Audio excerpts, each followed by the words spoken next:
It was the 14th of July, 1944, a thunderous evening. Cruising at 25,000 feet, 24-year-old First Lieutenant Ewald Swanson of the 483rd Bomb Group was pilot of a B-17G Flying Fortress, nicknamed Mizpah, its tail number 42-32-109. Their mission was to strike at the very heart of the Nazi stronghold in Budapest, Hungary.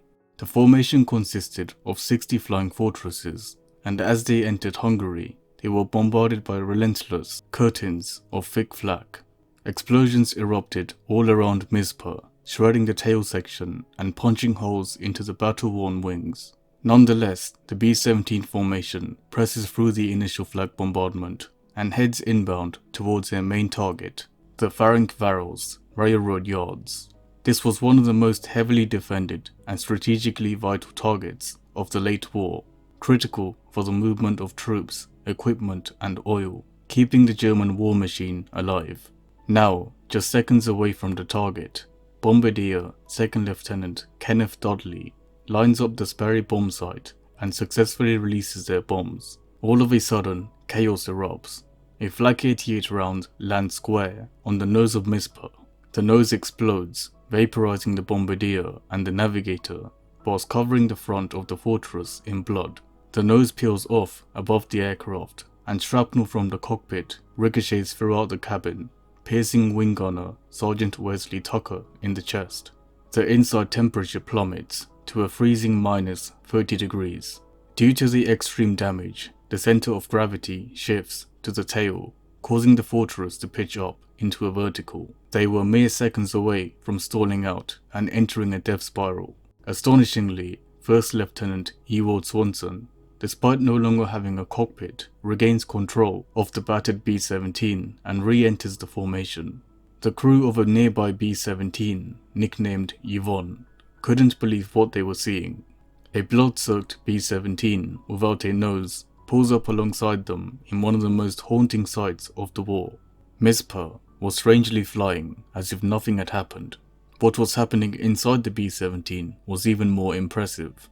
Since there was no cockpit or control column left to maneuver the aircraft, under the screaming command of pilot Swanson, the crew had begun to fly the aircraft by pulling the exposed control cables by hand. Despite having lost a significant part of the aircraft, this flying fortress and its injured crew refused to go down, a symbol of unwavering courage and indomitable machine spirit. However, over 200 Flak 88 guns still had their sights set on the formation.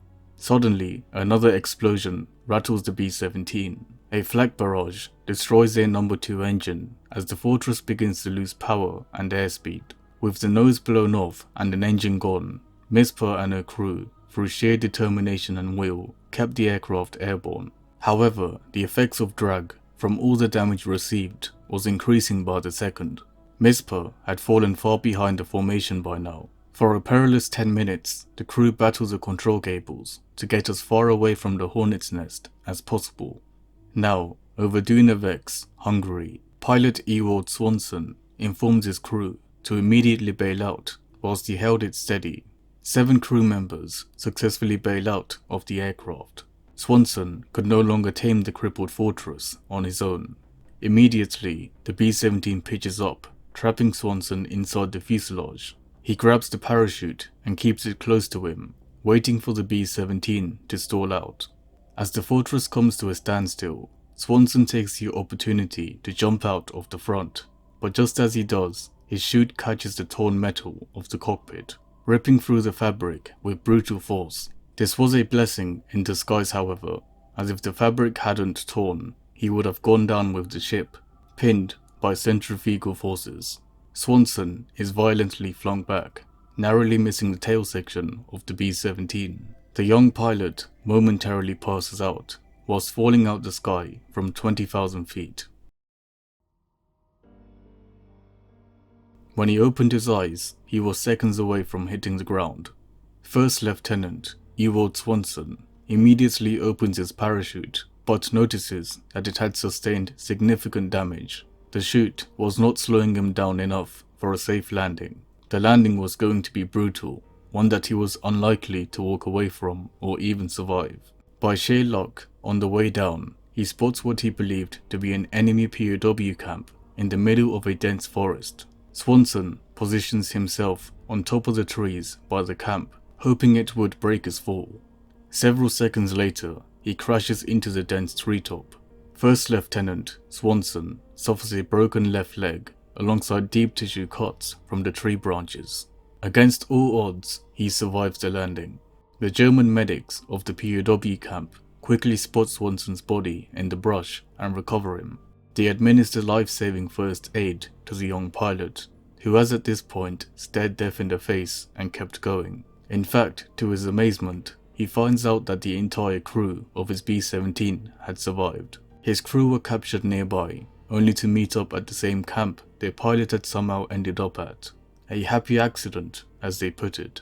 The crew would endure 9 long months through the harsh cold winter at the POW camp.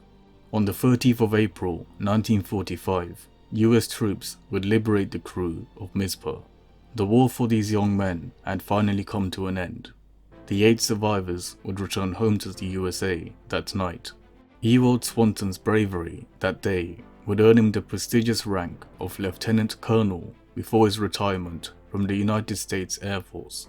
After the war, he returned to a quieter life, marrying his beloved Catherine Swanson and raising a son together at Michigan, USA. Yet, it was the bond with his B-17 crewmates that remained closest to his heart. In the decades that followed, they would often reunite, old warriors with weathered hands and bright eyes, sharing stories of impossible missions and the unbreakable brotherhood they forged when they were barely more than kids. Swanson would pass away peacefully on the 28th of February 2009 at the age of 89, remembered not only as a war hero, but as the only known pilot to have ever flown an aircraft without a cockpit. Only Mizpah and the men who dared to ride her into hell and back could ever truly understand what that meant. Only 4.2% of the viewers watching this video are subscribed. It takes countless weeks to write and produce these videos, but it takes just a second of your time to click that subscribe button. It's completely free, but helps us out immensely in bringing this content to you. Thanks for watching, stay safe.